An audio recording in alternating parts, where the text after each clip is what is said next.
নমস্কার বন্ধুরা, নবদিগন্ত চ্যানেলের পক্ষ থেকে আপনাদের সকলকে জানাই স্বাগতম।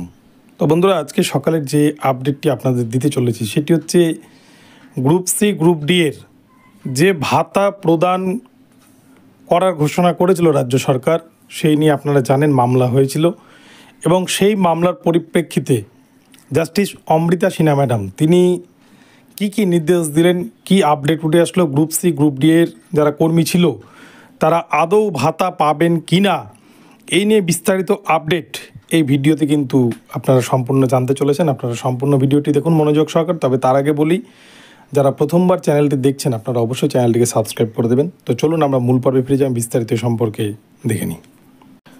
তো বন্ধুরা, প্রথমে বলি গ্রুপ সি গ্রুপ ডি এর আপনারা জানেন এসএসসি 26,000 চাকরি বাতিলের পর গ্রুপ সি গ্রুপ ডিদেরকে কিন্তু একদম স্কুল থেকে টার্মিনেট করে দিয়েছেন প্রধান বিচারপতি সঞ্জীব খান্না স্যার, সুপ্রিম কোর্টের যিনি প্রাক্তন বিচারপতি। তো সেই যে জাজমেন্ট, সেখানে 9, 10, 11, 12 শিক্ষক শিক্ষিকাদের স্কুলগুলো বাঁচিয়ে রাখার জন্য অন্তত 6 মাস তাদেরকে কিন্তু স্কুলে পুনর্বহাল করার একটা নির্দেশ দিয়েছেন। কিন্তু ডিসেম্বর 31, 2025 পর থেকে তাদেরকেও কিন্তু টার্মিনেট করে দেওয়া হবে, নতুন নিয়োগ প্রক্রিয়ার মাধ্যমে আবার নতুন শিক্ষক নিয়োগ করা হবে। এমনটাই কিন্তু যারা যোগ্য তারা চাকরি পাবেন, এমনটাই কিন্তু সুপ্রিম কোর্টের নির্দেশ। কিন্তু দেখা যাচ্ছে যে এই রায় ঘোষণার পর থেকেই রাজ্য সরকার গ্রুপ সি এর কর্মীদের জন্য 25,000 টাকা ভাতা এবং গ্রুপ ডি এর কর্মীদের জন্য 20,000 টাকা ভাতা প্রদানের একটা ঘোষণা করেন এবং সেটার কিন্তু আনুষ্ঠানিকভাবে বিজ্ঞপ্তিও বের হয় যথারীতি সরকারি নিয়ম অনুযায়ী।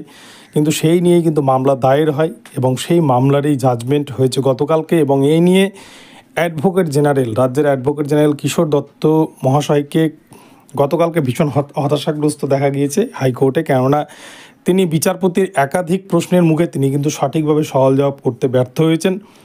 কেননা জাস্টিস অমৃতা সিনহা ম্যাডাম তিনি কিন্তু প্রথমে প্রশ্ন তুলেন যে কোনো রকম রিভিউ বা স্ক্রুটনির আগেই কি করে রাজ্য সরকার এটা ঘোষণা করতে পারেন, এইভাবে কি আদৌ ভাতা দেওয়া সম্ভব, এই নিয়ে কিন্তু বিভিন্নভাবে কিন্তু প্রশ্ন তুলেছেন।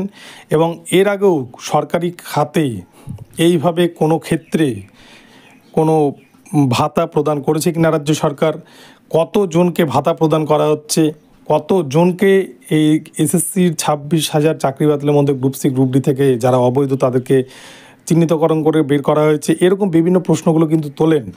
এবং এই নিয়ে কিন্তু রাজ্যের তরফ থেকে অ্যাডভোকেট জেনারেল কিশোর দত্ত তিনি সঠিক কোনো সদুত্তর দিতে পারেননি। এবং এই নিয়ে কিন্তু জাস্টিস অমৃতা সিনহা ম্যাডাম তিনি ভীষণ ক্রোধান্বিত ছিলেন এবং তিনি কিন্তু রায়কে জাজমেন্টকে রিজার্ভ রেখেছেন।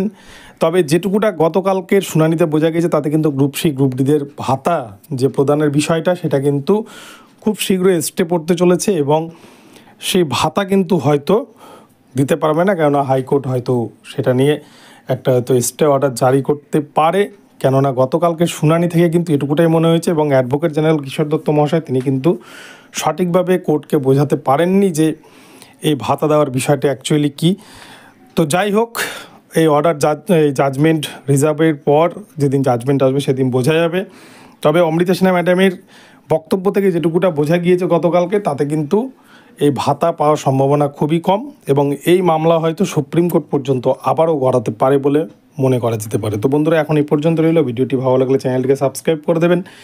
দেখা হচ্ছে পরবর্তী ভিডিওতে। সকলে ভালো থাকবেন, ধন্যবাদ।